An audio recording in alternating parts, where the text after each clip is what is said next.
Good morning students. Today in IT class we will read and learn about database terminology.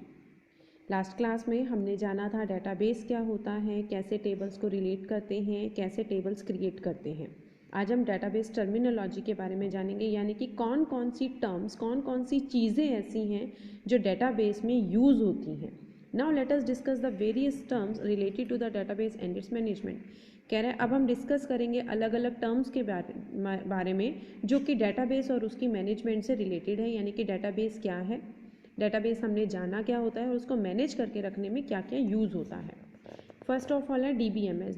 DBMS मतलब database management system is a computerized record keeping system that enables to create, store, modify and extract information from a database. कह रहे database management system एक computerised record रखने के लिए हमारी मदद करता है कि हमें कोई डेटाबेस क्रिएट करना है, उसे मॉडिफाई करना है, उसमें से डेटाबेस में से इंफॉर्मेशन को एक्सट्रैक्ट करना है, यानी कि इंफॉर्मेशन लेनी है. डेटाबेस जिसमें हम टेबल्स के थ्रू डाटा को स्टोर करके इंफॉर्मेशन को स्टोर करके रखते हैं. A database is a structured collection of data stored in a computer memory using tables, records and fields. कह रहे डेटाबेस क्या होता है, एक ऐसा स्ट्रक्चर होता है जिसमें हम डाटा को स्टोर करके इकट्ठा करके रखते हैं कंप्यूटर की मेमोरी में, टेबल्स के द्वारा, रिकॉर्ड्स के द्वारा और फील्ड्स के द्वारा. लास्ट क्लास में हमने जाना था टेबल्स मतलब कलेक्शन ऑफ डाटा, रिकॉर्ड्स मतलब जो रो वाइज हम कोई भी इंफॉर्मेशन एक पर्सन की, एक आइटम की होती है वो हमारा रिकॉर्ड्स, और फील्ड्स मतलब एक पर्टिकुलर फील्ड के बारे में जो इन्फॉर्मेशन होती है उसे फील्ड्स कहा जाता है, जिसे कॉलम फॉर्म में लिखा जाता है. so that users with the help of various applications can easily add, delete, edit, search and manipulate the data. कह रहे इसलिए यूज़र्स की मदद हो जाती है इस एप्लीकेशन, इस सॉफ्टवेयर के द्वारा कि वो ईजिली, आसानी से किसी भी रिकॉर्ड को ऐड कर सकते हैं, डिलीट कर सकते हैं, किसी में कोई चेंजेस करने हैं चेंजेस कर सकते हैं, या अगर हमें हमारे अकॉर्डिंग कोई सर्च करना है, कोई फाइंड करना है इन्फॉर्मेशन, तो हम वो भी ईजिली फाइंड कर सकते हैं. DBMS allows multiple users using various applications to concurrently access the same database. कह रहे DBMS अलाउड करता है मल्टीपल यूज़र्स को, यानी कि अलग अलग यूज़र्स, एक साथ बहुत सारे यूज़र्स को, कि वो एक साथ डाटाबेस में से डाटा को, इंफॉर्मेशन को एक्सेस कर सकें, यानी कि ले सकें. The main function of DBMS is to provide the users with efficient and reliable ways of data retrieval. कह रहे जो डेटाबेस का मेन फंक्शन होता है वो ये प्रोवाइड करवाना होता है कि यूजर्स ईजिली डेटाबेस में से किसी भी तरीके का आसानी से इंफॉर्मेशन को रिट्राइव कर सके, यानी कि प्राप्त कर सके. Well known DBMS include dBase and FoxPro etcetera. कह रहे DBS में क्या क्या इंक्लूड होता है, डीबेस और फॉक्सप्रो, ये हमारी एप्लीकेशंस के सॉफ्टवेयर्स के नाम है. उसके बाद है हमारा RDBMS मतलब होता है relational database management system.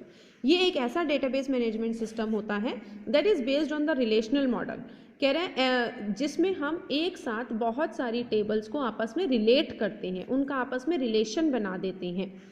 Is introduced by EF code of ABM इन 1969. कह रहा RDBMS को इंट्रोड्यूस किया था EF कोड ने IBM के, और वो कब किया था, 1969 में. Most popular database current are based on this model only. कह रहा है जो आजकल मोस्टली डेटाबेस यूज़ किए जाते हैं वो इस मॉडल पे, यानी कि RDBMS के कंसेप्ट पे यूज़ किए जाते हैं.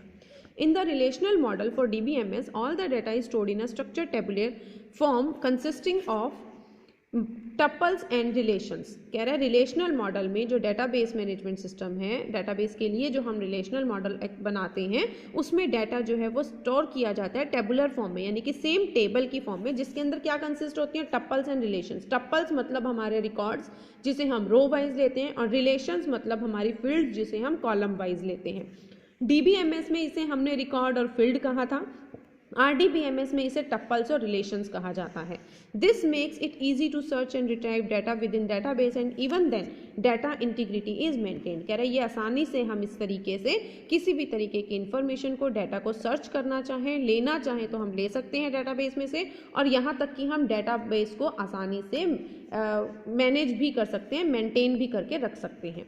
The purpose of the relational model is to provide a declarative method for specifying data and queries where users directly state that information the database contains and what information they want from it, and let the database management system software take care of describing data structure for storing the data and procedure for retrieval when ever required by the users. कह रहा है जो purpose होता है relational model का, ये क्या होता है, एक ऐसी फैसिलिटी प्रोवाइड करवाना जिसमें प्रॉपर मेथड से हम डेटाबेस को स्पेसिफाई करते हैं, क्वेरीज जनरेट करते हैं। क्वेरीज मतलब होती है हमारे क्वेश्चंस, यानी कि हमने कोई ऐसी स्टेटमेंट यूज़ की है जिसके द्वारा, जैसे हमें कोई इंफॉर्मेशन ढूंढनी है, हम कहते हैं सिर्फ इसी पर्टिकुलर पर्सन का रिकॉर्ड, जैसे हमने कल क्लाइंट आईडी बनाई थी, हमने कहा क्लाइंट आईडी जिसका 0004 है उसी की इन्फॉर्मेशन दिखाए। तो जो हम ये स्टेटमेंट राइट करेंगे, उसे जो इंस्ट्रक्शन देंगे उसे क्वेरी कहेंगे, उसे हम डायरेक्टली स्टेट में इन्फॉर्मेशन को यूज़ कर सकते हैं। और डेटाबेस मैनेज करके रखता है कि जो इन्फॉर्मेशन हमें चाहिए वही इन्फॉर्मेशन हमें देता है, यानी कि जो हमने क्वेरी के द्वारा उसे सिर्फ 4 नंबर क्लाइंट आईडी की पूछी है तो हमें वो क्लाइंट आईडी जिसकी 4 है उसके पूरी रिकॉर्ड जो है वो हमें डिस्प्ले कर देगा। उसके बाद डेटाबेस मैनेजमेंट सिस्टम का जो सॉफ्टवेयर होता है वो ये भी ध्यान रखता है कि जो डाटा स्ट्रक्चर स्टोर किया जा रहा है उसको किस तरीके से डिस्क्राइब करें और हमारे लिए कितना, यूजर्स के लिए कितना ज़रूरी है उतना ही अमाउंट का डाटा हमें डिस्प्ले करेगा। एग्जाम्पल ऑफ RDBMS RDBMS यानी कि relational database management system model पे जो सॉफ्टवेयर जो एप्लीकेशंस हैं उनके एग्जांपल्स बता रहे हैं। Oracle, IBM DB2, Microsoft SQL server, Microsoft access, SQL, MySQL and SQLite, these are the applications name, software name जिनके अंदर RDBMS का कंसेप्ट जो है, मॉडल जो है वो अप्लाई होता है। उसके बाद है database servers. A database server is a dedicated computer that holds actual database and runs only the RDBMS and related software. कह रहे डेटाबेस का जो सर्वर्स होता है वो ऐसे कंप्यूटर को डेडिकेट करता है जिसके अंदर एक्चुअल डेटाबेस होता है और वो रन करता है सिर्फ DBMS को या रिलेटेड उसके सॉफ्टवेयर्स को। सर्वर मतलब मेन हमारा कंप्यूटर होता है जिसके अंदर हम मेन अपना जो डाटाबेस है उसको स्टोर करके रख देते हैं और वहाँ से क्लाइंट्स उससे इंफॉर्मेशन को एक्सेस कर सकते हैं। Typically database available on the database server are referred to as backend and the interface through which the database is access is referred to as front end. कह रहा टिपिकली हम इसे क्या बोलते हैं, जो डेटाबेस सर्वर में हमें डेटाबेस मिलता है वो रेफर करता है, जैसे हमने एक बैकएंड रख लिया, हम कहते हैं ना एक हमने एक्स्ट्रा कॉपी स्टोर करके फाइनल जो है वो रख दी है ताकि इन फ्यूचर अगर हमारे क्लाइंट्स में से कोई डाटा रिमूव हो जाए, कोई एरर आ जाए या किसी तरीके से कोई भी प्रॉब्लम हमें फेस करनी हो तो हम अपने सर्वर में से उस बैकएंड कॉपी में से हम वो डेटाबेस में से उस डाटा को क्या कर सकते हैं, रिट्राइव कर सकते हैं। This type of structure is called as client server model. इस स्ट्रक्चर को क्या कहा जाता है, क्लाइंट सर्वर मॉडल। सर्वर के अंदर मेन फाइल्स होती हैं, क्लाइंट सर्वर से एक्सेस करता है, काम क्लाइंट्स के द्वारा किया जाता है और सर्वर हमारा मेन कंप्यूटर होता है जिसमें सारी इंफॉर्मेशन स्टोर होती है। उसके बाद है हमारा data item. A database primarily contains information about a data item. कह रहे हैं डाटाबेस के अंदर क्या होता है, इंफॉर्मेशन किस में फॉर्म में होती है, डाटा आइटम की, यानी कि जिस टॉपिक के बारे में हम इंफॉर्मेशन लिख रहे हैं उसे डाटा आइटम कहा जाता है। For example a school database would contain information about students. कह रहा है अगर हम स्कूल के लिए कोई इंफॉर्मेशन का डाटाबेस कोई बनाएंगे तो उसके अंदर किसकी इंफॉर्मेशन होगी, स्टूडेंट्स की इंफॉर्मेशन होगी। In such a database the student is data item. तो इस तरह के डाटाबेस में जो स्टूडेंट है वो क्या होगा, डाटा आइटम, क्योंकि हम उसके बारे में इंफॉर्मेशन इकट्ठी कर रहे हैं। And the database will hold the details about the student. और जो डाटाबेस होगा उसमें क्या होगा, सारी डिटेल्स स्टूडेंट्स की। उसके बाद है फील्ड। अब field describes a particular attribute of the data item. Fields क्या डिस्क्राइब करता है, एट्रीब्यूट यानी कि उसका कॉलम डाटा आइटम का, यानी कि किस टॉपिक के बारे में हमने इंफॉर्मेशन ली है। जैसे नेम की इंफॉर्मेशन ली है तो हर स्टूडेंट का नेम आ गया, रोल नंबर की लिए तो हर स्टूडेंट का रोल नंबर आ गया, इस तरीके से उसे बोला जाता है attribute. For example the field mobile in the student database. कह रहा है इसने मोबाइल का एग्जाम्पल लिया है कि मोबाइल नाम का एक फील्ड है स्टूडेंट के डाटाबेस में, उसमें क्या स्टोर होगा, हर स्टूडेंट का मोबाइल नंबर, तो उसे क्या कहा जाता है, फील्ड। उसके बाद है रिकॉर्ड।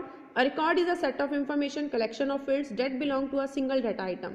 रिकॉर्ड क्या होता है, हमारे इंफॉर्मेशन का सेट्स होता है, यानी कि जितने हमारे फील्ड्स हमने बनाए हैं उन सभी का कलेक्शन होता है जो कि एक सिंगल डाटा आइटम के बारे में होता है। सिंगल डाटा आइटम मतलब अब मान लो हम रोल नंबर 1 की बात कर रहे हैं, एक रोल नंबर के फील्ड में 1 आ गया, उसका नेम क्या है, उसकी क्लास क्या है, उसकी क्वालिफिकेशन क्या है, उसका डेट ऑफ बर्थ क्या है, उसका एड्रेस क्या है, उसका कॉन्टैक्ट नंबर क्या है, इन सब फील्ड्स में भरा जाता है ये रिकॉर्ड। तो एक ही रिकॉर्ड जो मेंशन करेगा रोल नंबर 1 की सारी इंफॉर्मेशन जो दिखाएगा वो हमारी क्या हो गई, रिकॉर्ड हो गया। उसके बाद है वैल्यू और data. The value is a set of characters, text और न्यूमेरिकल। कह रहे वैल्यूज क्या होती है, या तो करेक्टर्स का सेट, कैरेक्टर्स मतलब जो हमारे अल्फ़ाबेट्स होते हैं, टेक्स्ट जो हम अल्फ़ाबेट्स को कलेक्ट करके लिखते हैं, न्यूमेरिक जो नंबर्स लिखते हैं, date you put in while adding information to your database. कह रहे जिसे हम यूज़ करते हैं इन्फॉर्मेशन को ऐड करने के लिए, यानी कि अब नेम लिखा जाता है तो नेम में लेटर्स लिखे जाते हैं, रोल नंबर लिखा जाएगा तो नंबर्स लिखे जाएंगे, एड्रेस लिखा जाएगा तो टेक्स्ट यानी कि हमारा हाउस नंबर भी नंबर में आएगा, उसके बाद कॉलोनी नेम लिखना होगा तो वो कैरेक्टर्स में आएगा। इस तरीके से कलेक्शन करके लिखते हैं, वो हमारी वैल्यू होती है या डाटा होता है। फॉर एग्जाम्पल 3 आर्यन, अब ये सब इसने दिया है, ये क्या है हमारे data values for a specified fields in table, यानी कि ये हमारे एग्जाम्पल बता दिया, रोल नंबर दे दिया, नेम दे दिया, कॉन्टैक्ट नंबर दे दिया, एड्रेस दे दिया। उसके बाद है टेबल्स। टेबल्स क्या होता है? When you put all information like fields, records and values together in a grid in forms of table. कह रहे जब आप ये सभी इन्फॉर्मेशन जैसे कि फील्ड्स हो गए, रिकॉर्ड्स हो गए, वैल्यूज हो गए, इन सभी को एक साथ रखते हैं तो वो किस फॉर्म में आती है? टेबल्स की फॉर्म में आती है। In other words, we can say that tables are the place where actual data is stored in the database. कह रहे हैं हम दूसरे शब्दों में कह सकते हैं कि टेबल एक सही जगह है जहां पर सारी डाटा डाटाबेस में इकट्ठा करके रखा जाता है। Tables are also called the building blocks of a database. Table को क्या कहा जाता है? डाटाबेस के building blocks. And every table has finite number of columns and rows and have infinite rows. कह रहा है हर टेबल में क्या होता है? कोई रोज और कॉलम्स की लिमिट नहीं होती, यानी कि हम या तो ये देखेंगे कॉलम्स तो हमारे फिक्स हो गए कि कॉलम्स फील्ड्स हमें ये इन्फॉर्मेशन हमें चाहिए, लेकिन इनफाइनाइट्स हमारे क्या होते हैं? रोज होते हैं कि कितनी इन्फॉर्मेशन हमें चाहिए, ये हमारे पास फिक्स नहीं होती। प्राइमरी की क्या होती है? Primary key is a unique key that identifies a row in a table. कह रहा है प्राइमरी की एक ऐसी यूनिक की होती है जो कि एक टेबल के अंदर एक फील्ड के बारे में बताती है कि ये जो एरिया है इस बेस पर क्या लगेगा? यूनिकनेस लगेगा। जैसे अब क्लास में रोल नंबर होते हैं, हर स्टूडेंट का अलग अलग रोल नंबर होता है, किसी का सेम नहीं होता है, नाम चाहे किसी का सेम हो सकता है, तो जो यूनिकनेस जिससे पता लगती है उसे प्राइमरी की लगाया जाता है। A primary key is indexed in the database, making it faster for the database to search for a record. कह रहा है प्राइमरी की इंडेक्स बना देती है डाटाबेस के लिए ताकि डाटाबेस में रिकॉर्ड को आसानी से सर्च किया जा सके, ढूंढा जा सके। The primary key constraint can be applied on one or more than one columns together. कह रहा है प्राइमरी की एक साथ जोड़कर अप्लाई की जा सकती है, एक पे या एक से ज्यादा कॉलम पे एक साथ। When primary key constraint is applied on one or more columns, then it called as composite primary key. कह रहा है जब प्राइमरी की को एक साथ एक से ज्यादा कॉलम्स के साथ जोड़ा जाता है तो उसे कंपोजिट प्राइमरी की कहा जाता है। उसके बाद है foreign key. The foreign key identifies a column और set of columns in one table that refers to a column in another table. कह रहा है फॉरेन की एक कॉलम या सेट के कॉलम्स को आइडेंटिफाई करती है, उसकी पहचान देती है कि एक टेबल का एक कॉलम दूसरे टेबल के एक कॉलम को रेफर करता है। यानी कि हमने जैसे कल लास्ट क्लास में हमने देखा था एक क्लाइंट आईडी, हमने एक फील्ड लिया था, उसके ऊपर की लगाई तो वो क्लाइंट आईडी एक टेबल में भी है और दूसरे टेबल में भी है और वो उसे रेफर करके रिकॉर्ड दे रही है, तो उसे फॉरेन की कहा जाता है। In other words we can say that primary key fields of one table is also present in second table, so it becomes foreign key of the main table. कह रहे हैं कि दूसरे शब्दों में, हम आसान शब्दों में ये कहें कि जो प्राइमरी की हम एक टेबल में एक फील्ड पर लगाते हैं उसे जब दूसरे टेबल से रेफर किया जाता है तो वो मेन टेबल में फॉरेन की बन जाती है। उसके बाद है हमारे पास इसकी एक्सरसाइज और इसके क्वेश्चन आंसर्स, आपको ये सॉल्व करने हैं। शॉर्ट आंसर्स टाइप क्वेश्चंस आपको आपकी फेयर नोटबुक में राइट डाउन करने हैं। होप आपको ये टॉपिक क्लियर है। आज का आपका होमवर्क यही है कि आपको डाटाबेस टर्मिनोलॉजी कंप्लीट रीड करनी है और इसी से रिलेटेड जो एक्सरसाइज है उसे सॉल्व करना है, राइट करना है और लर्न करना है। Okay student, thank you.